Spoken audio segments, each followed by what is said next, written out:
BTV देख रहे सारे दर्शकों ਨੂੰ ਪਿਆਰ ਭਰੀ ਸਤਿ ਸ਼੍ਰੀ ਅਕਾਲ। ਮੈਂ ਸਿਮਰਨਜੀਤ ਕੌਰ ਲੈ ਕੇ ਹਾਜ਼ਰ ਹਾਂ ਕੈਨੇਡਾ ਅਤੇ ਅੰਤਰਰਾਸ਼ਟਰੀ ਖਬਰਾਂ ਦਾ ਬੁਲੇਟਿਨ ਦੀ ਸ਼ੁਰੂਆਤ ਕਰਦੇ ਹਾਂ ਮੁੱਖ ਖਬਰਾਂ ਦੇ ਨਾਲ।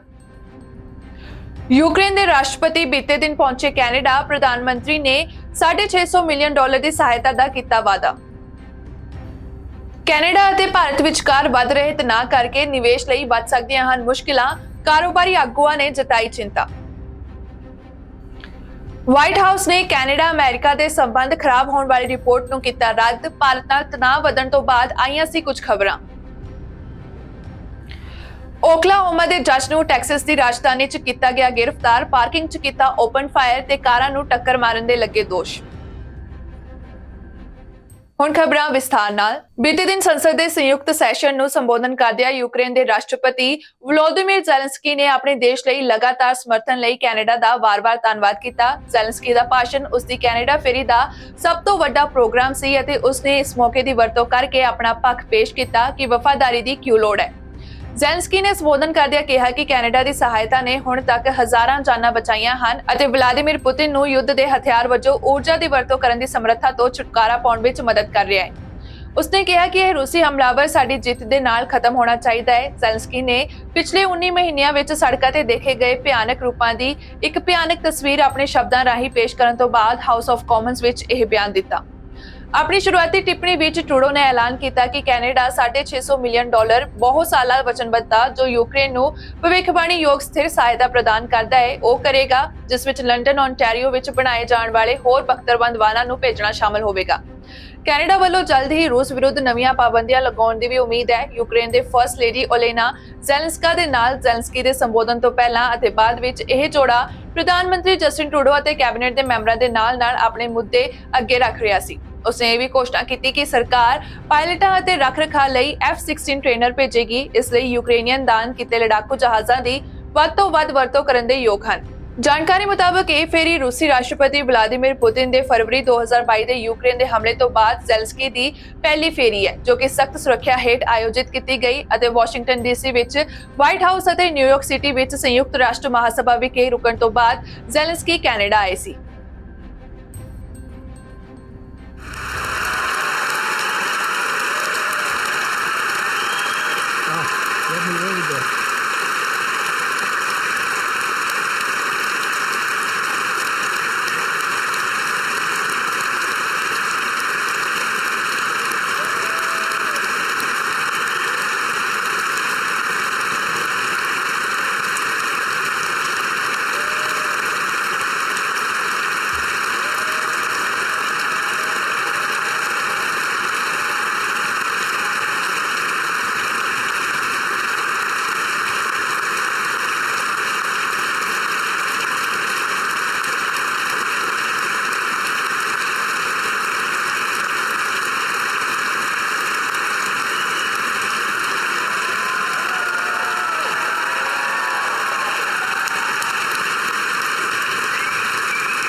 We gather today at a pivotal point in history.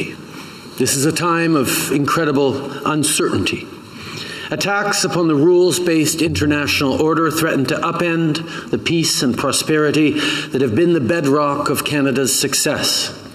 This is a challenge on a generational scale, a challenge that history will judge us on, a challenge we must confront with lion-hearted courage, and the world can find no better inspiration than our friend here with us in our house today, President Volodymyr Zelensky, and his wife, the First Lady of Ukraine, Olena Zelenska.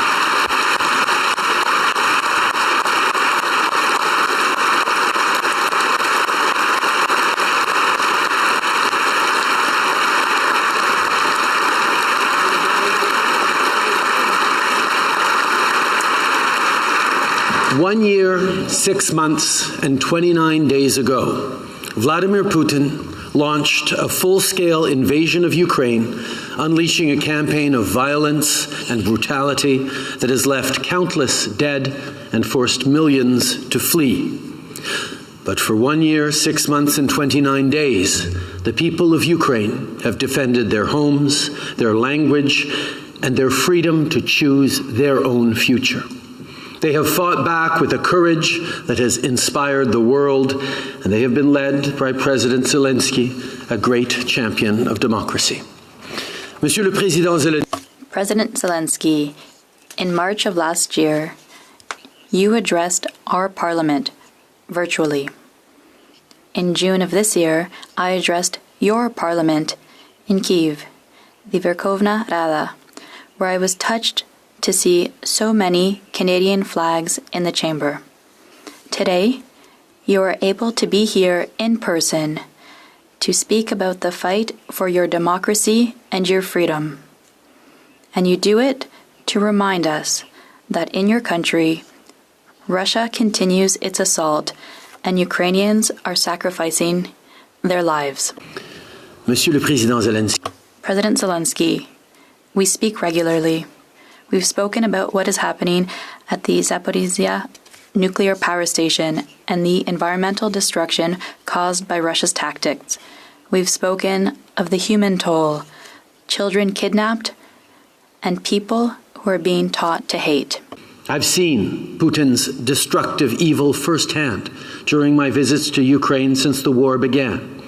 I saw it in the bombed-out neighborhoods, in the bridges reduced to twisted steel, in the abandoned homes. I also saw it in the faces of your citizens. They walked down the street, sat in cafes, daily life seemingly persisting, but with everyone I spoke to, I saw in the backs of their eyes the weight of this war, the fear for their fellow Ukrainians on the front lines, the anxiety that another air raid siren would go off at any moment, the loss of a loved one. The toll of this war on the mental health and well-being of Ukrainians is immeasurable. I know, First Lady Zelenska, you are dedicated to the work to address this. So today we are providing funding to support mental health care in Ukraine as we continue to applaud your tremendous leadership in these difficult times.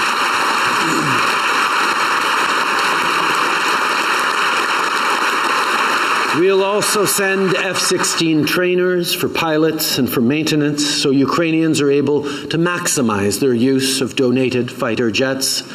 We will continue to work with our partners, including within NATO, to provide unwavering support, and we will continue to provide economic support to Ukraine over the next year so that it remains a strong, dynamic, and prosperous democratic country. But our greatest hope is that you won't need military or financial support for long, and that peace returns soon. Was built to remember the genocide against the Ukrainian people, the genocide ordered and perpetrated by Moscow, the first ever Holodomor monument in the world. At that time, Ukraine didn't yet have memorials commemorating the victims of genocide of Ukrainians because Ukraine was under Moscow's control back then. This fall will mark the 40th anniversary in that first and very important commemoration of the victims of Holodomor. A lot has changed since then. Ukraine gained independence. Ukraine is restoring its own historic memory.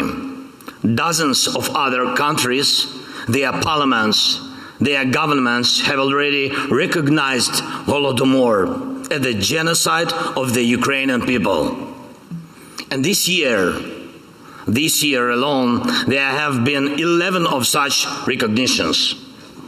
And I'm sure that the whole world, will recognize the truth about Holodomor. But there is something that has not changed either in 40 years since the monument in Edmonton was built or in 90 years since the Holodomor. Moscow now, as always, is bent on controlling Ukraine and makes use of all available means to do that, including genocide. It is genocide what Russian occupiers are doing to Ukraine. And when we want to win, when we call on the world to support us, it is not just about an ordinary conflict. It is about saving lives of millions of people. Literally, physical salvation.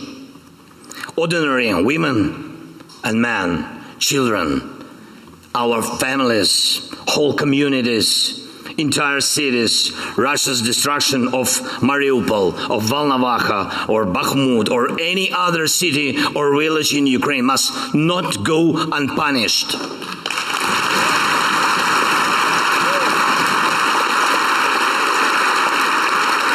Life and justice must prevail everywhere in Ukraine and for all Ukrainians. This Russian aggression must end with our victory. Yes. So that Russia will never bring back genocide to Ukraine and will never ever try to do so. Moscow must lose once and for all. And it will lose.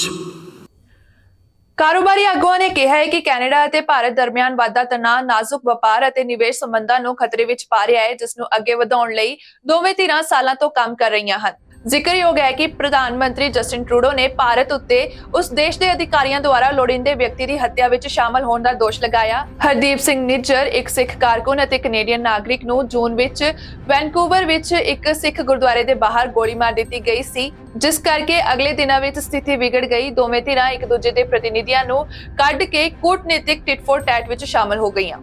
Bharat ਨੇ Canadian ਨਾਗਰਿਕਾਂ ਲਈ ਸਾਰੀਆਂ visa ਸੇਵਾਵਾਂ ਨੂੰ ਵੀ ਅਸਥਾਈ ਤੌਰ ਤੇ ਰੋਕ ਦਿੱਤਾ ਹੈ। ਇਸ ਦੌਰਾਨ ਕੈਨੇਡਾ ਇੰਡੀਆ ਬਿਜ਼ਨਸ ਕੌਂਸਲ ਦੇ ਪ੍ਰਧਾਨ ਅਤੇ CEO ਵਿਕਟਰ ਥਾਮਸ ਨੇ ਕਿਹਾ ਕਿ ਇਹ ਕੈਨੇਡਾ ਭਾਰਤ ਨਾਲ ਆਪਣੇ ਵਪਾਰਕ ਸੰਬੰਧਾਂ ਨੂੰ ਵਧਾਉਣ ਦੀ ਕੋਸ਼ਿਸ਼ ਕਰ ਰਿਹਾ ਹੈ, ਜੋ ਕਿ ਆਬਾਦੀ ਦੇ ਹਿਸਾਬ ਨਾਲ ਦੁਨੀਆ ਦਾ ਸਭ ਤੋਂ ਵੱਡਾ ਦੇਸ਼ ਹੈ ਅਤੇ ਦੁਨੀਆ ਦੀ ਸਭ ਤੋਂ ਤੇਜ਼ੀ ਨਾਲ ਵੱਧ ਰਹੀ ਵੱਡੀ ਅਰਥਵਿਵਸਥਾ ਹੈ ਅਤੇ ਇਸ ਮੁੱਦੇ ਕਰਕੇ ਹੁਣ ਵਪਾਰਕ ਗੱਲਬਾਤ ਪ੍ਰਭਾਵਿਤ ਹੋ ਰਹੀ ਹੈ, ਕਿਉਂਕਿ ਦੋਵੇਂ ਦੇਸ਼ ਆਮੋ ਸਾਹਮਣੇ ਹੋ ਰਹੇ ਹਨ। ਜ਼ਿਕਰਯੋਗ ਹੈ ਕਿ ਕੁਝ ਦਿਨ ਪਹਿਲਾਂ ਕੈਨੇਡਾ ਦੇ ਵਪਾਰ ਮੰਤਰੀ ਨੇ ਭਾਰਤ ਵਿੱਚ ਅਕਤੂਬਰ ਦੇ ਯੋਜਨਾਬੱਧ ਮਿਸ਼ਨ ਨੂੰ ਮੁਲਤਵੀ ਕਰ ਦਿੱਤਾ ਹੈ। ਥਾਮਸ ਨੇ ਕਿਹਾ ਕਿ ਫਿਲਹਾਲ ਜੋ ਵੀ ਚੱਲ ਰਿਹਾ ਹੈ ਉਸ ਵਿੱਚ ਕਾਰੋਬਾਰ ਸਥਿਰਤਾ, ਫਿਊਚਰ ਵਿੱਚ ਕੀ ਹੋਣਾ ਹੈ, ਇਹਨਾਂ ਗੱਲਾਂ ਤੇ ਨਿਰਭਰ ਕਰਦੀ ਹੈ।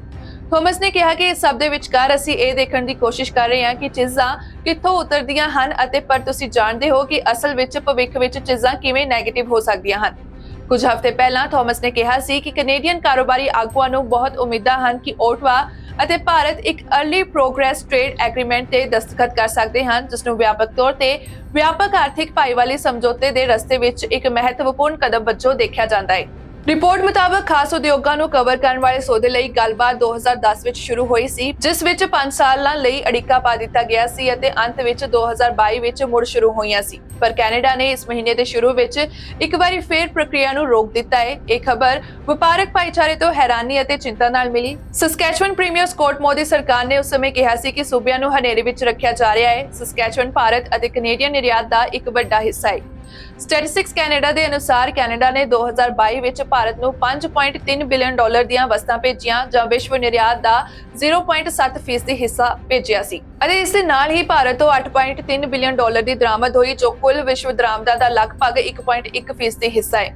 ਨਿਰਯਾਤ ਕੀਤੇ ਗਏ ਕੁਝ ਚੋਟੀ ਦੇ ਕੈਨੇਡੀਅਨ ਉਤਪਾਦਾਂ ਵਿੱਚ ਖਣਿਜ ਧਾਤੂ ਅਤੇ ਗੈਰ ਧਾਤੂ ਖਣਿਜ, ਖਾਸ ਤੌਰ ਤੇ ਪੋਟਾਸ਼ ਦੇ ਨਾਲ-ਨਾਲ ਦਾਲਾਂ ਵਰਗੀਆਂ ਚੀਜ਼ਾਂ ਸ਼ਾਮਲ ਹਨ। ਥਾਮਸ ਨੇ ਕਿਹਾ ਕਿ ਦੋਵਾਂ ਦੇਸ਼ਾਂ ਵਿਚਕਾਰ ਬਹੁਤ ਸਾਰੀਆਂ ਅਣਵਰਤੀਆਂ ਵਪਾਰ ਸੰਭਾਵਨਾਵਾਂ ਹਨ, ਪਰ ਹੁਣ ਜੋ ਵੀ ਤਰੱਕੀ ਹੋਈ ਹੈ ਉਹ ਵਿਅਰਥ ਜਾਪਦੀ ਹੈ।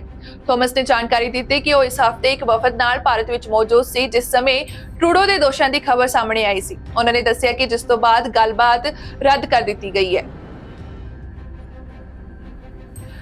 ਬੀਤੇ ਦਿਨ ਵਾਈਟ ਹਾਊਸ ਨੇ ਉਹਨਾਂ ਰਿਪੋਰਟਾਂ ਤੋਂ ਇਨਕਾਰ ਕੀਤਾ ਹੈ ਜਿਸ ਵਿੱਚ ਕੈਨੇਡਾ ਅਮਰੀਕਾ ਦੇ ਸੰਬੰਧ ਖਰਾਬ ਹੋਣ ਦਾ ਦਾਅਵਾ ਕੀਤਾ ਗਿਆ ਸੀ। ਜ਼ਿਕਰਯੋਗ ਹੈ ਕਿ ਪ੍ਰਧਾਨ ਮੰਤਰੀ ਜਸਟਿਨ ਟਰੂਡੋ ਦੇ ਬਿਆਨ ਤੋਂ ਬਾਅਦ ਭਾਰਤ ਅਤੇ ਕੈਨੇਡਾ ਵਿਚਾਲੇ ਤਣਾਅਪੂਰਨ ਸਥਿਤੀ ਚੱਲ ਰਹੀ ਹੈ। ਰਾਸ਼ਟਰੀ ਸੁਰੱਖਿਆ ਸਲਾਹਕਾਰ ਜੇਕ ਸਲੀਵਨ ਦਾ ਕਹਿਣਾ ਹੈ ਕਿ ਅਮਰੀਕਾ ਕੈਨੇਡਾ ਦੀਆਂ ਡੂੰਘੀਆਂ ਚਿੰਤਾਵਾਂ ਨੂੰ ਸਾਂਝਾ ਕਰਦਾ ਹੈ ਅਤੇ ਦੋਵਾਂ ਦੇਸ਼ਾਂ ਵਿਚਕਾਰ ਖਰਾਬ ਸੰਬੰਧ ਦੇ ਕਿਸੇ ਵੀ ਸੁਝਾਅ ਨੂੰ ਰੱਦ ਕਰਦਾ ਹੈ।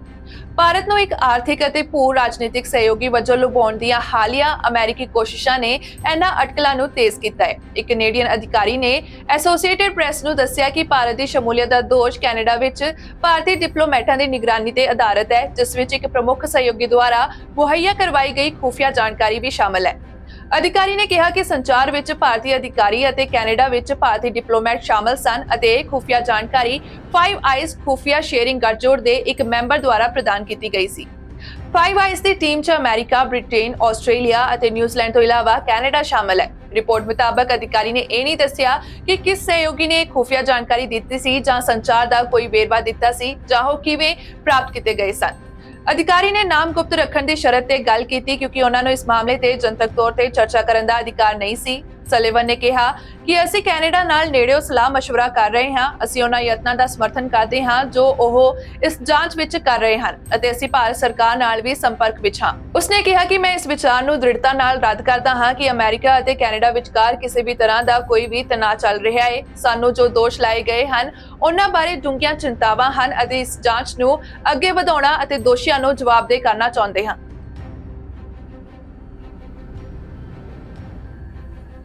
ਕੈਨੇਡਾ ਪਾਰਲੀਮੈਂਟ ਦੀ ਬੈਠਕ ਖਤਮ ਹੋਣ ਦੇ ਨਾਲ ਹੁਣ ਨਵੀਨਤਮ ਨਾਨੋਸ ਬੈਲਟ ਟਰੈਕਿੰਗ ਦਰਸਾਉਂਦੀ ਹੈ ਕਿ ਫੈਡਰਲ ਕੰਜ਼ਰਵੇਟਿਵਸ ਨੇ ਸਾਰੀ ਗਰਮੀਆਂ ਵਿੱਚ ਆਪਣੀ ਲੀਡ ਨੂੰ ਬਰਕਰਾਰ ਰੱਖਿਆ ਹੈ, ਜਦੋਂ ਕਿ ਲਿਬਰਲ ਰੁਕੇ ਹੋਏ ਹਨ ਅਤੇ ਐਨਡੀਪੀ ਤੀਜੇ ਸਥਾਨ ਤੇ ਥੋੜੀ ਜਿਹੀ ਭਾਫ ਹਾਸਲ ਕਰਨ ਵਿੱਚ ਕਾਮਯਾਬ ਰਹੀ ਹੈ। ਕੰਜ਼ਰਵੇਟਿਵ ਲੀਡਰ ਪੀਏਰ ਪੋਇਲੀਐਵ ਦੀ ਨਿੱਜੀ ਲੀਡਰਸ਼ਿਪ ਨੰਬਰ ਇਸ ਦੌਰਾਨ ਇੱਕ ਤੇਜ਼ੀ ਨਾਲ ਵਧ ਰਹੇ ਗ੍ਰਾਫ ਵੱਲ ਹੈ, ਜਦੋਂ ਕਿ ਪ੍ਰਧਾਨ ਮੰਤਰੀ ਜਸਟਿਨ ਟਰੂਡੋ ਦਾ ਸਤੰਬਰ ਦੀ ਸ਼ੁਰੂਆਤ ਤੋਂ ਨਕਾਰਾਤਮਕ ਰੁਝਾਨ ਹੈ।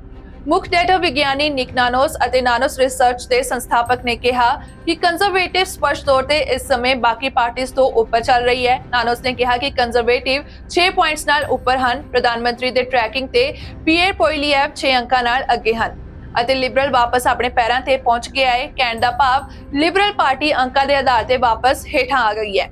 ਹਾਲਾਂਕਿ ਬੈਲਟ ਤੇ ਕੰਜ਼ਰਵੇਟਿਵ ਦਾ ਫਾਇਦਾ 4 ਅਗਸਤ ਤੋਂ ਥੋੜਾ ਘੱਟ ਹੋਇਆ ਹੈ, ਜਦੋਂ ਅਗਸਤ ਵਿੱਚ ਲਿਬਰਲਸ ਤੋਂ 9 ਅੰਕ ਅੱਗੇ ਸਨ, ਪਰ ਫਿਰ ਵੀ ਚੋਣ ਜਿੱਤਣ ਲਈ 6 ਅੰਕ ਕਾਫੀ ਹਨ। ਇਸ ਦੌਰਾਨ ਐਨਡੀਪੀ ਨੂੰ ਲਿਬਰਲ ਦੇ ਗ੍ਰਾਫ ਤੇ ਹੇਠਾਂ ਜਾਣ ਨਾਲ ਫਾਇਦਾ ਹੋ ਰਿਹਾ ਹੈ। ਜਦੋਂ ਲਿਬਰਲ ਪਾਰਟੀ ਦੇ ਨੰਬਰ ਘਟ ਜਾਂਦੇ ਹਨ, ਉਦੋਂ ਆਮ ਤੌਰ ਤੇ ਐਨਡੀਪੀ ਦੇ ਨੰਬਰ ਵੱਧ ਜਾਂਦੇ ਹਨ। ਰਿਪੋਰਟ ਦਾ ਕਹਿਣਾ ਹੈ ਕਿ ਹੋ ਸਕਦਾ ਹੈ ਕਿ ਜੇਕਰ ਜਸਟਿਨ ਟਰੂਡੋ ਅਤੇ ਲਿਬਰਲ ਪਾਰਟੀ ਦੀ ਗੱਲ ਹੈ ਤਾਂ ਤੁਹਾਨੂੰ ਉਮੀਦ ਕਰਨੀ ਚਾਹੀਦੀ ਹੈ ਕਿ ਉਹ ਐਨਡੀਪੀ ਦੇ ਲੁਕੇ ਹੋਏ ਨੰਬਰ ਹਨ ਜੋ ਸਾਹਮਣੇ ਆ ਸਕਦੇ ਹਨ ਅਤੇ ਲਾਲ ਟੀਮ ਨੂੰ ਵੋਟ ਦੇ ਸਕਦੇ ਹਨ। ਨਿਕ ਨਾਨੋਸ ਨੇ ਕਿਹਾ ਕਿ ਜੇ ਤੁਸੀਂ ਜਗਮੀਤ ਸਿੰਘ ਹੋ ਤਾਂ ਤੁਹਾਨੂੰ ਇਹ ਸੋਚਣਾ ਪਏਗਾ ਕਿ ਤੁਸੀਂ 22 ਤੋਂ 25 ਨੰਬਰ ਕਿਵੇਂ ਪ੍ਰਾਪਤ ਕਰ ਸਕਦੇ ਹੋ। ਇਹ ਜੋੜਿਆ ਗਿਆ ਅੰਕੜਾ ਨਾਨੋਸ ਐਨਡੀਪੀ ਨੂੰ ਟੌਮ ਮਲਕੇਅਰ ਅਤੇ ਜੈਕ ਲੇਟਨ ਦੀ ਟਾਈਟਰੋ ਵਿੱਚ ਪਾ ਦੇਵੇਗਾ। ਨਾਨੋਸ ਟਰੈਕਿੰਗ ਦਰਸਾਉਂਦੀ ਹੈ ਕਿ ਸਿੰਘ ਦੀ ਅਗਵਾਈ ਵਾਲੀ ਐਨਡੀਪੀ ਨੇ 2017 ਵਿੱਚ ਲੀਡਰ ਬਣਨ ਤੋਂ ਬਾਅਦ ਕਈ ਵਾਰ 25% ਦੀ ਬੈਲਟ ਸਮਰਥਨ ਤੱਕ ਪਹੁੰਚ ਕੀਤੀ ਹੈ ਜਾਂ ਇਸ ਤੋਂ ਵੱਧ ਗਈ ਹੈ। ਪਾਰਟੀ ਜ਼ਿਆਦਾਤਰ 20% ਦੇ ਆਸ-ਪਾਸ ਘੁੰਮ ਰਹੀ ਹੈ, ਜਿੱਥੇ ਪਾਰਟੀ ਅਕਤੂਬਰ 2020 ਵਿੱਚ 13% ਦੇ ਹੇਠਲੇ ਪੱਧਰ ਤੇ ਪਹੁੰਚ ਗਈ ਹੈ। ਨਾਨੋਸ ਨੇ ਕਿਹਾ ਕਿ ਜੇ ਐਨਡੀਪੀ ਆਪਣੀ ਗਿਣਤੀ ਹੋਰ ਵੀ ਵਧਾ ਸਕਦੀ ਹੈ ਤਾਂ ਇਹ ਇੱਕ ਵੱਡਾ ਗੇਮ ਚੇਂਜਰ ਹੋ ਸਕਦਾ ਹੈ। ਜਦੋਂ ਨਾਨਸ ਦੁਆਰਾ ਹਫ਼ਤਾਵਾਰੀ ਟਰੈਕ ਕੀਤੇ ਜਾਣ ਵਾਲੇ ਕੈਨੇਡੀਅਨਸ ਦੇ ਚਿੰਤਾ ਦੇ ਪ੍ਰਮੁੱਖ ਮੁੱਦਿਆਂ ਦੀ ਗੱਲ ਆਉਂਦੀ ਹੈ ਤਾਂ ਮਹਿੰਗਾਈ 17% ਦੇ ਸਿਖਰ ਤੇ ਪਹੁੰਚ ਗਈ ਹੈ ਤੇ ਇਸ ਤੋਂ ਬਾਅਦ ਵਾਤਾਵਰਣ 14% ਤੇ ਹੈ। ਪਰ ਰਿਹਾਇਸ਼ ਨੂੰ ਲੈ ਕੇ ਚਿੰਤਾਵਾਂ ਅਤੇ ਮਕਾਨਾਂ ਦੀ ਲਾਗਤ 4 ਹਫ਼ਤੇ ਪਹਿਲਾਂ 6% ਦੇ ਮੁਕਾਬਲੇ 13% ਤੱਕ ਵੱਧ ਗਈ ਹੈ। ਬਹੁਤ ਸਾਰੇ ਕੈਨੇਡੀਅਨ ਅਗਲੇ 30 ਦਿਨਾਂ ਲਈ ਕਿਰਾਏ ਜਾਂ ਮੌਰਗੇਜ ਦਾ ਭੁਗਤਾਨ ਕਰਨ ਲਈ ਸੰਘਰਸ਼ ਕਰ ਰਹੇ ਹਨ। ਓਨਟਾਰੀਓ ਦੀ ਇੱਕ ਔਰਤ ਨੇ ਸਾਰਿਆਂ ਨੂੰ ਚੇਤਾਵਨੀ ਦਿੱਤੀ ਹੈ ਕਿ ਇੱਕ ਧੋਖੇਬਾਜ਼ ਫੇਕ ਸਰਵਿਸ ਕੈਨੇਡਾ ਦਾ EMPLOYEE ਬਣ ਕੇ ਲੋਕਾਂ ਨਾਲ ਧੋਖਾਧੜੀ ਕਰ ਰਿਹਾ ਹੈ। ਔਰਤ ਨੇ ਕਿਹਾ ਕਿ ਉਕਤ ਵਿਅਕਤੀ ਸਰਵਿਸ ਕੈਨੇਡਾ ਕਰਮਚਾਰੀ ਦਾ ਰੂਪ ਧਾਰ ਕੇ ਆਇਆ ਅਤੇ ਉਸਨੂੰ ਉਸਦੇ ਬੈਂਕ ਖਾਤੇ ਵਿੱਚੋਂ $50,000 ਖਾਲੀ ਕਰਨ ਲਈ ਵੀ ਮਨਾ ਲਿਆ। ਓਨਟਾਰੀਓ ਦੇ ਰੇਨਫਰੂ ਦੀ ਐਨ ਗੈਲਟ ਨਾਂ ਦੀ ਔਰਤ ਨੇ ਦੱਸਿਆ ਕਿ ਇੱਕ ਵਿਅਕਤੀ ਨੇ ਅਗਸਤ ਵਿੱਚ ਸਰਵਿਸ ਕੈਨੇਡਾ ਦੇ ਨਾਲ ਕੰਮ ਕਰਨ ਦਾ ਦਾਅਵਾ ਕਰਨ ਵਾਲੇ ਕਿਸੇ ਵਿਅਕਤੀ ਵੱਲੋਂ ਇੱਕ ਅਜੀਬ ਫੋਨ ਆਇਆ ਅਤੇ ਲਾਈਨ ਤੇ ਮੌਜੂਦ ਉਸ ਵਿਅਕਤੀ ਨੇ ਕਿਹਾ ਕਿ ਮੇਰਾ ਸੋਸ਼ਲ ਇੰਸ਼ੋਰੈਂਸ ਨੰਬਰ ਚੋਰੀ ਹੋ ਗਿਆ ਹੈ ਅਤੇ ਕੋਈ ਇਸ ਨਾਲ ਗੈਰ ਕਾਨੂੰਨੀ ਗਤੀਵਿਧੀਆਂ ਕਰ ਰਿਹਾ ਹੈ। ਜ਼ਿਕਰਯੋਗ ਹੈ ਕਿ ਸੋਸ਼ਲ ਇੰਸ਼ੋਰੈਂਸ ਨੰਬਰ ਇੱਕ ਸਰਕਾਰ ਦੁਆਰਾ ਜਾਰੀ ਕੀਤਾ ਗਿਆ ਪਛਾਣ ਕਰਤਾ ਹੈ ਜੋ ਰੁਜ਼ਗਾਰ ਪ੍ਰਾਪਤ ਕਰਨ ਅਤੇ ਸਰਕਾਰੀ ਪ੍ਰੋਗਰਾਮਾਂ ਤੱਕ ਪਹੁੰਚ ਕਰਨ ਲਈ ਲੋੜੀਂਦਾ ਹੈ। ਇਸ ਨੂੰ ਬਹੁਤ ਹੀ ਗੁਪਤ ਰੱਖਿਆ ਜਾਣਾ ਚਾਹੀਦਾ ਹੈ ਅਤੇ ਜੇਕਰ ਘੁਟਾਲੇ ਕਰਨ ਵਾਲੇ ਇਸ ਤੱਕ ਪਹੁੰਚ ਜਾਂਦੇ ਹਨ ਤਾਂ ਉਹ ਤੁਹਾਡੀ ਪਛਾਣ ਚੋਰੀ ਕਰ ਸਕਦੇ ਹਨ ਅਤੇ ਤੁਹਾਡੇ ਬੈਂਕ ਖਾਤਿਆਂ ਵਿੱਚ ਜਾਣ ਦੀ ਕੋਸ਼ਿਸ਼ ਕਰ ਸਕਦੇ ਹਨ। ਐਨ ਗੈਲਟ ਨੇ ਕਿਹਾ ਕਿ ਇਸ ਸਾਲ ਦੇ ਸ਼ੁਰੂ ਵਿੱਚ ਉਸਦੀ ਨਿੱਜੀ ਜਾਣਕਾਰੀ ਉਸਦੇ ਸਿਨ ਸਮੇਤ ਚੋਰੀ ਹੋਈ ਸੀ। ਇਸ ਲਈ ਉਹ ਕਹਿੰਦੀ ਹੈ ਕਿ ਜਦੋਂ ਕਿਸੇ ਨੇ ਉਸਨੂੰ ਪਿਛਲੇ ਮਹੀਨੇ ਫੋਨ ਕੀਤਾ ਇਹ ਕਿਹਾ ਕਿ ਉਹ ਸਰਵਿਸ ਕੈਨੇਡਾ ਤੋਂ ਹਨ ਅਤੇ ਉਸਦਾ ਸਿਨ ਚੋਰੀ ਹੋ ਗਿਆ ਹੈ ਤਾਂ ਉਸਨੇ ਉਹਨਾਂ ਤੇ ਵਿਸ਼ਵਾਸ ਕਰ ਲਿਆ। ਗਾਲਟ ਨੇ ਕਿਹਾ ਕਿ ਉਸ ਨੂੰ ਕਾਲਰ ਦੁਆਰਾ ਓਨਟਾਰੀਓ ਪ੍ਰੋਵਿੰਸ਼ੀਅਲ ਪੁਲਿਸ ਨਾਲ ਗੱਲ ਕਰਨ ਦੀ ਸਲਾਹ ਦਿੱਤੀ ਗਈ ਸੀ ਅਤੇ ਉਹਨਾਂ ਗੱਲਬਾਤ ਦੌਰਾਨ ਉਸ ਦੀ ਕਾਲ ਡਿਸਪਲੇ ਵਿੱਚ ਇੱਕ OPP ਫੋਨ ਨੰਬਰ ਦਿਖਾਇਆ ਗਿਆ ਸੀ। ਹਾਲਾਂਕਿ ਹੁਣ ਉਸ ਦਾ ਮੰਨਣਾ ਹੈ ਕਿ ਉਹ ਨੰਬਰ ਵੀ ਫੇਕ ਸੀ ਤਾਂ ਜੋ ਇਹ ਦਿਖਾਇਆ ਜਾ ਸਕੇ ਕਿ ਇਹ ਪੁਲਿਸ ਦਾ ਨੰਬਰ ਸੀ, ਜਦੋਂ ਕਿ ਉਹ ਨੰਬਰ RCMP ਦਾ ਹੈ ਹੀ ਨਹੀਂ ਸੀ। ਅਗਲੇ ਕੁਝ ਹਫ਼ਤਿਆਂ ਵਿੱਚ ਗਾਲਟ ਨੇ ਸੋਚਿਆ ਕਿ ਉਹ ਆਪਣੇ ਚੋਰੀ ਹੋਏ ਪਿੰਨ ਦੀ ਜਾਂਚ ਵਿੱਚ OPP ਦੀ ਮਦਦ ਕਰ ਰਹੀ ਹੈ। ਉਸਦੇ ਬੈਂਕ ਖਾਤੇ ਨੂੰ ਕੱਢਣ ਲਈ ਨਿਰਦੇਸ਼ਾਂ ਦੀ ਪਾਲਣਾ ਕਰਦੇ ਹੋਏ ਅਤੇ ਬਿਟਕੋਇਨ ਮਸ਼ੀਨ ਦੀ ਵਰਤੋਂ ਕਰਕੇ ਉਹਨਾਂ ਖਾਤਿਆਂ ਵਿੱਚ ਪੈਸੇ ਭੇਜਣ ਲਈ ਜੋ ਉਸ ਨੂੰ ਦੱਸਿਆ ਗਿਆ ਸੀ ਕਿ ਸੁਰੱਖਿਅਤ ਹੋਵੇਗਾ। ਸਮੇਂ ਦੇ ਨਾਲ ਗਾਲਟ ਨੇ ਕਿਹਾ ਕਿ ਉਸ ਨੂੰ ਅਹਿਸਾਸ ਹੋਇਆ ਕਿ ਇਹ ਇੱਕ ਘੁਟਾਲਾ ਸੀ, ਪਰ ਇਹ ਅਹਿਸਾਸ $50,000 ਭੇਜਣ ਤੋਂ ਬਾਅਦ ਉਸ ਨੂੰ ਹੋਇਆ। ਇਸ ਸਾਲ ਦੇ ਸ਼ੁਰੂ ਵਿੱਚ ਕੈਨੇਡੀਅਨ ਐਂਟੀ ਫਰਾਡ ਸੈਂਟਰ ਨੇ ਇੱਕ ਚੇਤਾਵਨੀ ਜਾਰੀ ਕੀਤੀ ਜਦੋਂ ਧੋਖਾਧੜੀ ਕਰਨ ਵਾਲਿਆਂ ਵੱਲੋਂ ਲੋਕਾਂ ਦੇ SIN ਨੰਬਰ 24 ਘੰਟਿਆਂ ਵਿੱਚ ਖਤਮ ਕਰ ਦਿੱਤੇ ਗਏ। CAFC ਦੇ ਨਾਲ ਜੇਫ ਹੌਨ ਕੈਸਲ ਨੇ ਕਿਹਾ ਕਿ ਜੇਕਰ ਤੁਹਾਨੂੰ ਕੋਈ ਅਜਿਹੀ ਕਾਲ ਆਉਂਦੀ ਹੈ ਜੋ ਤੁਹਾਨੂੰ ਲੱਗਦਾ ਹੈ ਕਿ ਤੁਹਾਡੇ ਤੇ ਦਬਾਅ ਪਾ ਰਹੀ ਹੈ ਅਤੇ ਤੁਹਾਨੂੰ ਜਲਦਬਾਜ਼ੀ ਵਿੱਚ ਕੰਮ ਕਰਨ ਲਈ ਕਹਿੰਦੀ ਹੈ ਤਾਂ ਤੁਸੀਂ ਪਹਿਲਾਂ ਇਸ ਤੋਂ ਆਪਣਾ ਕਦਮ ਪਿੱਛੇ ਹਟਾ ਲਿਓ ਅਤੇ ਪਹਿਲਾਂ ਇਹ ਯਕੀਨੀ ਬਣਾਇਓ ਕਿ ਤੁਹਾਡੇ ਨਾਲ ਧੋਖਾ ਤਾਂ ਨਹੀਂ ਕੀਤਾ ਜਾ ਰਿਹਾ। ਸਰਵਿਸ ਕੈਨੇਡਾ ਸਲਾਹ ਦਿੰਦਾ ਹੈ ਕਿ ਫੋਨ ਜਾਂ ਈਮੇਲਾਂ ਵਿੱਚ ਕਦੇ ਵੀ ਆਪਣਾ SIN ਨੰਬਰ ਨਾ ਦਿਓ, ਆਪਣੇ SIN ਨੰਬਰ ਨੂੰ ਪਛਾਣ ਦੇ ਤੌਰ ਤੇ ਨਾ ਵਰਤੋ ਅਤੇ ਆਪਣੇ SIN ਨੰਬਰ ਨੂੰ ਆਪਣੇ ਨਾਲ ਨਾ ਰੱਖੋ। ਆਪਣਾ SIN ਨੰਬਰ ਯਾਦ ਰੱਖੋ ਅਤੇ ਇਸ ਨੂੰ ਸਿਰਫ ਤਾਂ ਹੀ ਦਿਓ ਜੇਕਰ ਕਾਨੂੰਨਨ ਇਸ ਦੀ ਲੋੜ ਪੈਂਦੀ ਹੈ। ਇਸ ਧੋਖਾਧੜੀ ਦਾ ਸ਼ਿਕਾਰ ਬਣੀ ਐਨ ਗਾਲਟ ਨੇ ਕਿਹਾ ਕਿ ਜੋ ਹੋਇਆ ਉਸ ਤੋਂ ਉਹ ਸ਼ਰਮਿੰਦਾ ਹੈ, ਪਰ ਦੂਜਿਆਂ ਨੂੰ ਚੇਤਾਵਨੀ ਦੇਣ ਲਈ ਆਪਣੀ ਕਹਾਣੀ ਸਾਂਝੀ ਕਰਨਾ ਚਾਹੁੰਦੀ ਸੀ। ਮੋਰੋਕੋ ਦੇ ਬਜਟ ਦੇ ਇੰਚਾਰਜ ਮੰਤਰੀ ਨੇ ਬਿਆਨ ਦਿੰਦੇ ਹੋਏ ਕਿਹਾ ਕਿ ਮੋਰੋਕੋ ਦੇ ਭੂਚਾਲ ਨੇ ਹਾਈ ਐਟਲਸ ਪਹਾੜਾਂ ਦੇ 2930 ਪਿੰਡਾਂ ਨੂੰ ਨੁਕਸਾਨ ਪਹੁੰਚਾਇਆ ਹੈ, ਜਿਸ ਦੀ ਕੁੱਲ ਆਬਾਦੀ 2.8 ਮਿਲੀਅਨ ਹੈ। 8 ਸਤੰਬਰ ਨੂੰ ਆਏ 6.8 ਤੀਬਰਤਾ ਦੇ ਭੂਚਾਲ ਵਿੱਚ 2900 ਤੋਂ ਵੱਧ ਲੋਕ ਮਾਰੇ ਗਏ ਸਨ, ਜਿਨ੍ਹਾਂ ਵਿੱਚੋਂ ਜ਼ਿਆਦਾਤਰ ਪਹਾੜੀ ਖੇਤਰਾਂ ਵਿੱਚ ਰਹਿੰਦੇ ਸੀ ਅਤੇ ਘੱਟੋ-ਘੱਟ 59,674 ਘਰ ਨੁਕਸਾਨੇ ਗਏ, ਜਿਨ੍ਹਾਂ ਵਿੱਚੋਂ 32% ਪੂਰੀ ਤਰ੍ਹਾਂ ਢਹਿ ਗਏ। ਇਸ ਬਾਰੇ ਜਾਣਕਾਰੀ ਮੋਰੋਕੋ ਦੇ ਬਜਟ ਮੰਤਰੀ ਫਾਊਜ਼ੀ ਲੈਕਜਾ ਨੇ ਸੰਸਦ ਵਿੱਚ ਦਿੱਤੇ ਆਪਣੇ ਬਿਆਨ ਵਿੱਚ ਕਿਹਾ। ਫਾਊਜ਼ੀ ਲੈਕਜਾ ਨੇ ਕਿਹਾ ਕਿ ਸਰਕਾਰ ਭੂਚਾਲ ਨਾਲ ਪ੍ਰਭਾਵਿਤ ਹੋਏ ਪਰਿਵਾਰਾਂ ਨੂੰ ਇੱਕ ਸਾਲ ਵਿੱਚ 2500 ਦਿਰਹਮਸ ਯਾਨੀ $244 ਮਹੀਨਾਵਾਰ ਸਹਾਇਤਾ ਦੀ ਪੇਸ਼ਕਸ਼ ਕਰੇਗੀ। ਇਸ ਤੋਂ ਇਲਾਵਾ ਪੂਰੀ ਤਰ੍ਹਾਂ ਤਬਾਹ ਹੋਏ ਘਰਾਂ ਲਈ 1,40,000 ਦਿਰਹਮ ਅਤੇ ਅੰਸ਼ਕ ਤੌਰ ਤੇ ਨੁਕਸਾਨੇ ਗਏ ਘਰਾਂ ਲਈ 80,000 ਦਾ ਮੁਆਵਜ਼ਾ ਦਿੱਤਾ ਜਾਵੇਗਾ। ਲੈਕਜਾ ਨੇ ਕਿਹਾ ਕਿ ਪੁਨਰ ਨਿਰਮਾਣ ਨੂੰ ਹਾਈ ਐਟਲਸ ਪਹਾੜਾਂ ਦੇ ਮੂਲ ਆਰਕੀਟੈਕਚਰਲ ਚਰਿੱਤਰ ਦਾ ਸਨਮਾਨ ਕਰਨਾ ਚਾਹੀਦਾ ਹੈ। ਤੁਹਾਨੂੰ ਦੱਸ ਦਈਏ ਕਿ 1960 ਦੇ ਭੂਚਾਲ ਤੋਂ ਬਾਅਦ ਸਾਲ 2023 ਦਾ ਭੂਚਾਲ ਮੋਰੋਕੋ ਦਾ ਸਭ ਤੋਂ ਘਾਤਕ ਅਤੇ ਵਿਨਾਸ਼ਕਾਰੀ ਭੂਚਾਲ ਸਾਬਤ ਹੋਇਆ, ਜਿਸ ਨੇ ਅਮੇਜ਼ੀ ਬੋਲਣ ਵਾਲੇ ਐਟਲਸ ਪਹਾੜਾਂ ਲਈ ਖਾਸ ਰਵਾਇਤੀ ਮਿੱਟੀ ਦੀ ਇੱਟ, ਪੱਥਰ ਅਤੇ ਕੱਚੀ ਲੱਕੜ ਦੇ ਘਰਾਂ ਵਾਲੇ ਬਹੁਤ ਸਾਰੇ ਪਿੰਡਾਂ ਨੂੰ ਤਬਾਹ ਕਰ ਦਿੱਤਾ। ਰਾਇਲ ਪੈਲੇਸ ਨੇ ਜਾਣਕਾਰੀ ਦਿੱਤੀ ਕਿ ਕੁੱਲ ਮਿਲਾ ਕੇ ਮੋਰੋਕੋ ਨੇ ਭੂਚਾਲ ਤੋਂ ਬਾਅਦ ਦੇ ਪੁਨਰ ਨਿਰਮਾਣ ਯੋਜਨਾ ਤੇ 120 ਬਿਲੀਅਨ ਦਿਰਹਮ ਖਰਚ ਕਰਨ ਦੀ ਯੋਜਨਾ ਬਣਾਈ ਹੈ, ਜਿਸ ਵਿੱਚ ਅਗਲੇ 5 ਸਾਲਾਂ ਵਿੱਚ ਬੁਨਿਆਦੀ ਢਾਂਚੇ ਦਾ ਨਵੀਨੀਕਰਨ ਕਰਨਾ ਸ਼ਾਮਲ ਹੈ। ਮੋਰੋਕੋ ਦੇ ਭੂਚਾਲ ਨਾਲ ਪ੍ਰਭਾਵਿਤ ਖੇਤਰ ਸਭ ਤੋਂ ਗਰੀਬ ਖੇਤਰਾਂ ਵਿੱਚੋਂ ਇੱਕ ਹਨ, ਜਿੱਥੇ ਬਹੁਤ ਸਾਰੇ ਦੂਰ ਦੁਰਾਡੇ ਪਿੰਡਾਂ ਵਿੱਚ ਸਹੀ ਸੜਕਾਂ ਅਤੇ ਜਨਤਕ ਸੇਵਾਵਾਂ ਦੀ ਹਲੇ ਵੀ ਘਾਟ ਹੈ। ਸਾਈਕਲਿੰਗ ਕੰਪਨੀ ਸ਼ਿਮੈਨੋ ਨੇ ਅਮਰੀਕਾ ਅਤੇ ਕੈਨੇਡਾ ਵਿੱਚ 7,60,000 ਬਾਈਕ ਕ੍ਰੈਕ ਸੈਂਟਾਂ ਨੂੰ ਵਾਪਸ ਬੁਲਾਇਆ, ਕਿਉਂਕਿ ਕੰਪਨੀ ਦਾ ਕਹਿਣਾ ਹੈ ਕਿ ਇਸ ਕਰਕੇ ਕ੍ਰੈਸ਼ ਦੇ ਖਤਰੇ ਵਧੇ ਹਨ, ਜਿਸ ਦੇ ਨਤੀਜੇ ਵਜੋਂ ਕਈ ਜ਼ਖਮੀ ਵੀ ਹੋ ਗਏ ਹਨ। US consumer product safety commission ਦੇ ਟਿਸ ਦੇ ਅਨੁਸਾਰ ਹੁਣ ਵਾਪਸ ਬੁਲਾਏ ਗਏ ਕ੍ਰੈਂਕਸੈਂਟ ਵਿੱਚੋਂ ਉਹਨਾਂ ਦੇ ਪਾਰਟਸ ਵੱਖ ਕੀਤੇ ਜਾ ਸਕਦੇ ਹਨ ਅਤੇ ਟੁੱਟ ਸਕਦੇ ਹਨ, ਜਿਸ ਨਾਲ ਕ੍ਰੈਸ਼ ਹੋਣ ਦਾ ਖਤਰਾ ਵੱਧ ਗਿਆ ਹੈ। ਸੰਯੁਕਤ ਰਾਜ ਵਿੱਚ ਅੱਜ ਤੱਕ 4,500 ਤੋਂ ਵੱਧ ਕ੍ਰੈਂਕਸੈਂਟਾਂ ਦੇ ਟੁੱਟਣ ਦੀਆਂ ਘਟਨਾਵਾਂ ਅਤੇ 6 ਸੱਟਾਂ ਦੀਆਂ ਰਿਪੋਰਟਾਂ ਕੀਤੀਆਂ ਗਈਆਂ ਹਨ, ਜਿਸ ਵਿੱਚ ਹੱਡੀਆਂ ਦੇ ਟੁੱਟਣ, ਜੋੜਾਂ ਦਾ ਵਿਸਥਾਪਨ ਅਤੇ ਸੱਟਾਂ ਸ਼ਾਮਲ ਹਨ। ਕੰਪਨੀ ਨੇ ਰਿਪੋਰਟ ਕੀਤੀ ਕਿ ਜਨਵਰੀ 2012 ਅਤੇ ਅਗਸਤ 2023 ਦੇ ਵਿਚਕਾਰ ਕੈਨੇਡਾ ਵਿੱਚ ਪ੍ਰਭਾਵਿਤ ਉਤਪਾਦ ਦੀਆਂ 80,000 ਯੂਨਿਟਾਂ ਵੇਚੀਆਂ ਗਈਆਂ ਸਨ। ਹੈਲਥ ਕੈਨੇਡਾ ਦੇ ਅਨੁਸਾਰ ਕੈਨੇਡਾ ਵਿੱਚ ਲਗਭਗ 450 ਵਾਰੰਟੀ ਦੇ ਦਾਅਵੇ ਕੀਤੇ ਗਏ ਸਨ ਅਤੇ ਦੇਸ਼ ਵਿੱਚ ਕਿਸੇ ਦੇ ਵੀ ਜ਼ਖਮੀ ਹੋਣ ਦੀ ਸੂਚਨਾ ਨਹੀਂ ਸੀ। ਵਾਪਸੀ ਦਾ ਅਸਰ ਸ਼ਿਮੈਨੋ ਅਲਟੈਗਰਾ FC 6800, ਡਿਊਰਾ ਏਸ FC 9000, ਅਲਟੈਗਰਾ FCR 8000, ਡਿਊਰਾ ਏਸ FCR 9100 ਅਤੇ FCR 9100P 11 ਸਪੀਡ ਬੌਂਡਡ ਹੋਲੀਟੈਕ ਰੈਡ ਕ੍ਰੈਕਸੈਂਟਾਂ ਨੂੰ ਪ੍ਰਭਾਵਿਤ ਕਰ ਸਕਦਾ ਹੈ, ਜੋ 2 ਜੁਲਾਈ ਤੋਂ ਪਹਿਲਾਂ ਜਾਪਾਨ ਵਿੱਚ ਨਿਰਮਿਤ ਕੀਤੇ ਗਏ ਸਨ। ਰੈਗੂਲੇਟਰਾਂ ਨੇ ਕਿਹਾ ਕਿ ਕ੍ਰੈਂਕਸੈਂਟਾਂ ਨੂੰ ਵਿਅਕਤੀਗਤ ਤੌਰ ਤੇ ਅਤੇ ਟਰੈਕ ਅਤੇ ਵਿਸ਼ੇਸ਼ਤਾ ਸਮੇਤ ਹੋਰ ਕੰਪਨੀਆਂ ਦੁਆਰਾ ਵੇਚੀਆਂ ਗਈਆਂ ਸਾਈਕਲਾਂ ਤੇ ਵੇਚਿਆ ਗਿਆ ਸੀ। ਖਪਤਕਾਰ ਉਹਨਾਂ ਦੀ ਉਤਪਾਦਨ ਮਿਤੀ ਅਤੇ 2 ਅੱਖਰਾਂ ਦੇ ਕੋਡਾਂ ਦੁਆਰਾ ਵਾਪਸ ਬੁਲਾਏ ਗਏ ਕ੍ਰੈਂਕ ਭਾਗਾਂ ਦੀ ਪਛਾਣ ਕਰ ਸਕਦੇ ਹਨ। ਸੰਯੁਕਤ ਰਾਜ ਵਿੱਚ ਜਿੱਥੇ ਲਗਭਗ 6,80,000 ਕ੍ਰੈਂਕਸੈਟ ਵਾਪਸ ਮੰਗੇ ਜਾ ਰਹੇ ਹਨ, ਉਤਪਾਦ ਜਨਵਰੀ 2012 ਅਤੇ ਇਸ ਸਾਲ ਦੇ ਅਗਸਤ ਦੇ ਵਿਚਕਾਰ ਦੇਸ਼ ਭਰ ਵਿੱਚ ਸਟੋਰਾਂ ਵਿੱਚ ਵੇਚੇ ਗਏ ਸਨ। CPSC ਨੇ ਕਿਹਾ ਕਿ ਜਿਹੜੇ ਲੋਕ ਵਾਪਸ ਮੰਗੇ ਗਏ ਪ੍ਰੈਂਕ ਸੈਂਟਾ ਦੇ ਮਾਲਕ ਹਨ ਉਹਨਾਂ ਨੂੰ ਤੁਰੰਤ ਉਹਨਾਂ ਦੀ ਵਰਤੋਂ ਬੰਦ ਕਰਨ ਅਤੇ ਜਾਂਚ ਲਈ ਇੱਕ ਅਧਿਕਾਰਤ ਸ਼ਿਮੈਨੋ ਡੀਲਰ ਨਾਲ ਸੰਪਰਕ ਕਰਨ ਦੀ ਅਪੀਲ ਕੀਤੀ ਜਾਂਦੀ ਹੈ। ਸਿਰਫ ਪ੍ਰੈਂਕ ਸੈਂਟਾ ਜੋ ਕਿ ਬੰਧਨ ਦੇ ਵੱਖ ਹੋਣ ਜਾਂ ਡੈਲੀਮੀਨੇਸ਼ਨ ਦੇ ਸੰਕੇਤ ਦਿਖਾਉਂਦੀਆਂ ਹਨ ਮੁਫਤ ਬਦਲਣ ਅਤੇ ਸਥਾਪਨਾ ਲਈ ਲਾਗੂ ਹੋਣਗੀਆਂ। ਸ਼ਿਮੈਨੋ ਨੇ ਆਪਣੀ ਵੈਬਸਾਈਟ ਤੇ ਕਿਹਾ ਕਿ ਪ੍ਰਭਾਵਿਤ ਖਪਤਕਾਰ 1 ਅਕਤੂਬਰ ਤੋਂ ਭਾਗ ਲੈਣ ਵਾਲੇ ਰਿਟੇਲਰਾਂ ਕੋਲ ਆਪਣੀ ਬਾਈਕ ਲਿਆ ਸਕਦੇ ਹਨ। ਕੰਪਨੀ ਨੇ ਇੱਕ ਐਲਾਨ ਵਿੱਚ ਲਿਖਿਆ, ਸ਼ਿਮੈਨੋ ਕਿਸੇ ਵੀ ਕ੍ਰੈਂਕ ਨੂੰ ਬਦਲ ਦੇਵੇਗਾ ਜੋ ਨਿਰੀਖਣ ਪ੍ਰਕਿਰਿਆ ਵਿੱਚ ਅਸਫਲ ਪਾਇਆ ਜਾਂਦਾ ਹੈ। ਇੰਸਪੈਕਸ਼ਨ ਪ੍ਰਕਿਰਿਆ ਨੂੰ ਪਾਸ ਕਰਨ ਵਾਲੇ ਕ੍ਰੈਂਕਾਂ ਲਈ ਹੋਰ ਕਾਰਵਾਈ ਕਰਨ ਦੀ ਲੋੜ ਨਹੀਂ ਹੋਵੇਗੀ। ਸ਼ੁੱਕਰਵਾਰ ਨੂੰ ਜਾਰੀ ਕੀਤੇ ਗਏ ਨਵੇਂ ਫੈਡਰਲ ਅੰਕੜਿਆਂ ਦੇ ਅਨੁਸਾਰ ਇਸ ਗਰਮੀਆਂ ਵਿੱਚ ਭਾਰਤ ਤੋਂ ਕੈਨੇਡਾ ਦੀ ਯਾਤਰਾ ਵਿੱਚ ਸਾਲ ਦੇ ਮੁਕਾਬਲੇ 100% ਤੋਂ ਵਾਧਾ ਹੋਇਆ ਹੈ।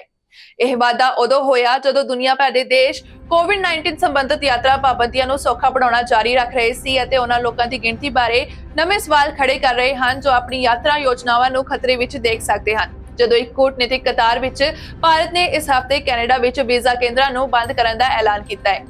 ਪਿਛਲੇ ਸਾਲ ਭਾਰਤ ਤੋਂ ਕੈਨੇਡਾ ਦੀਆਂ ਕੁੱਲ 28,000 ਯਾਤਰਾਵਾਂ ਹੋਈਆਂ ਸਨ। ਨਵੇਂ ਸਟੈਟਿਸਟਿਕ ਕੈਨੇਡਾ ਦੇ ਅੰਕੜਿਆਂ ਤੋਂ ਪਤਾ ਚੱਲਦਾ ਹੈ ਕਿ ਇਸ ਜੁਲਾਈ ਵਿੱਚ 61,000 ਯਾਤਰਾਵਾਂ ਤੇ ਇਹ ਸੰਖਿਆ ਪਿਛਲੇ ਸਾਲ ਨਾਲੋਂ 115.9% ਵੱਧ ਗਈ ਹੈ।